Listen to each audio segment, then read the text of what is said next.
I will normally host the code on GitHub. Now, if you use the link I gave you, you will be able to get the source code. You can see the code that we use in our lessons here. You can click directly on the files to check out the code, or you can download the whole folder as a zip file.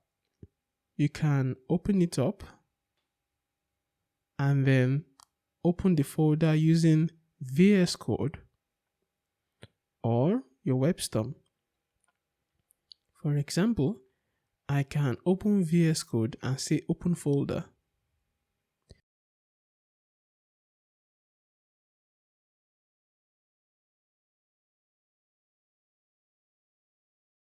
I go to my downloads, click on the folder and open it up. You can see the home file inside.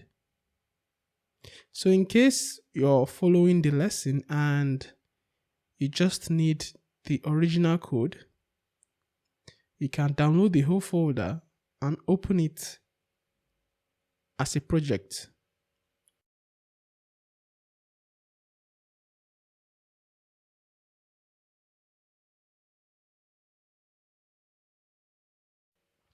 Another option, if you don't want to download the whole thing, is to just go online to the link to GitHub and check out the code.